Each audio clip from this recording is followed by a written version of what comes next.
Now, the peace treaties between Israel and Gulf nations were a game changer for the Middle East. Last year at this conference, we were privileged to host a fascinating discussion between Deputy Mayor of Jerusalem, Fleur Hassan Nahum, and best-selling author and diplomat from the United Arab Emirates, Omar al-Basaidi. Now, 1 year on from this transformational event, and by popular demand, we're pleased to welcome them back in conversation, together with Egyptian dissident, writer, and Stand With Us educator, Hussein Abu Bakr. This is sure to be a fascinating conversation. Hello, Flora and Omar. I'm very happy to be with you today. And Omar, let me start with you. Can you tell us what is the biggest success that you've seen this year? Well, honestly, the biggest success, I believe, is seeing all the Israelis just flocking to the UAE.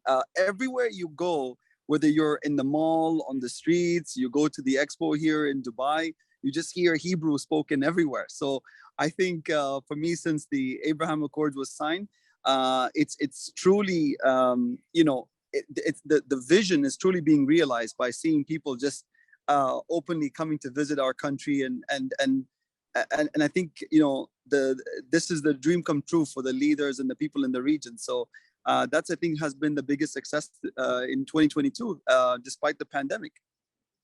Amazing.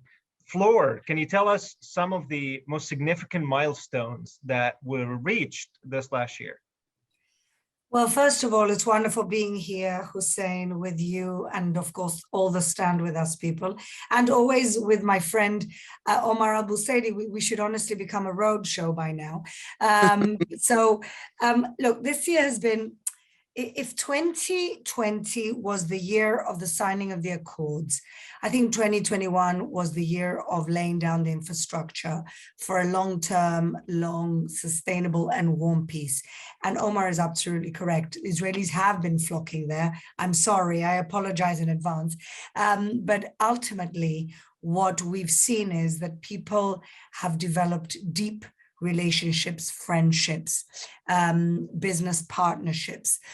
We've seen a very significant deals this year, like, for example, Mubadala, which is one of the largest companies in the UAE, buying a stake in Delek, which is the largest gas exploration company in Israel. And this is not just about money. This really is a statement saying, we're in this together now. We are buying into your gas infrastructure in the country, which means that we're investing already in each other.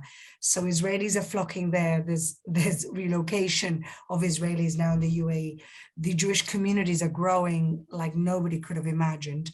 And now, from my vantage point, I want the Emiratis to come to us. And we have been closed. And so that's not been possible, but I believe 2022 will be the year when the Emiratis get to know Israel, and I really can't wait. Amazing. I'm sure that a lot of Emiratis can't wait either. Omar, Fleur just said something amazing. She said, this is not just about money.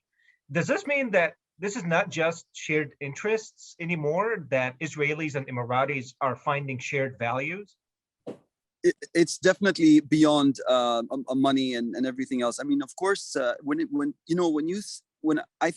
I see Israelis and Americans, I don't even see that they have as much shared values and interests as much as I see Israelis and Emiratis. Honestly, I'm not just saying this because I'm biased, because I'm from the UAE.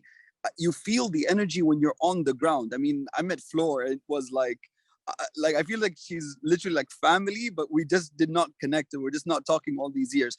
I think one of the reasons why we're very similar in a lot of ways is we both we're people that really respect and we value our traditions, but we embrace modernism, and we embrace progress, and we embrace moving forward. Like it's in our, when you just look at these two countries and how they're truly like forces of power in the region.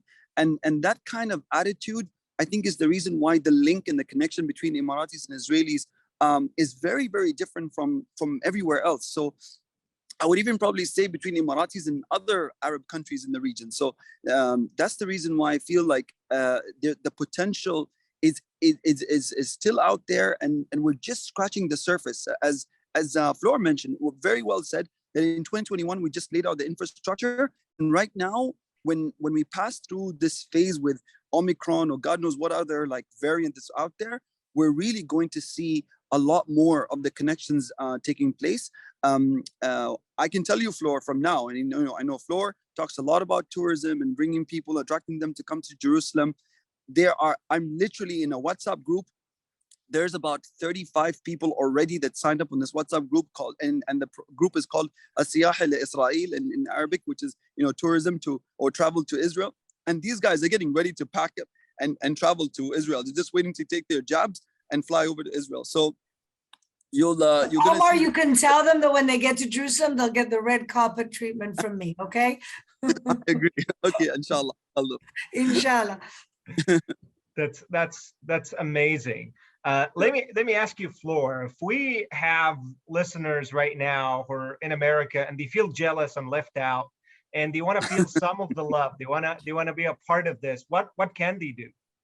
Well, that's a great question. And I think that there's absolutely no reason why everybody should be part of these incredible Abraham Accords, especially, let me tell you, Americans who this was accords that were shaped and that were completely curated by the Americans with help from Omar's incredible ambassador, Yusuf Al-Utaiba, and of course, His Majesty, Mohammed bin Zayed. But ultimately, America put it all together, and therefore America has to be a part of this. And there's many, many ways that they can tap into this. First of all, they can join my council, the UAE Israel Business Council, and just see what goes on. We have monthly newsletters, we have events all the time.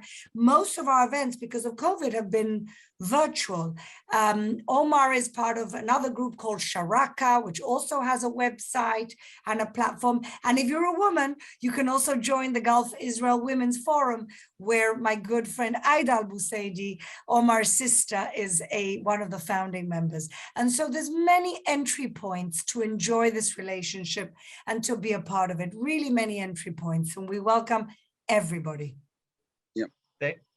Thank you. And Omar, let me ask you now, aside from politics and the relations between two nations, I want to ask you about Omar personally. What is the impact that all of this transformation had on your own personal life? I'll tell you this, as Flor mentioned, I'm part of, we're an NGO that was set up between Israelis and Emiratis. And I was attracted to join this organization because and to represent Sharaka in the US. And what I've always wanted on a personal level is to change the image and the idea or the stereotype that people had about Muslims, about the UAE, about the region, about Islam in general, especially in the US. They don't understand how many things that we as the UAE have in common with the Western principles and values, etc.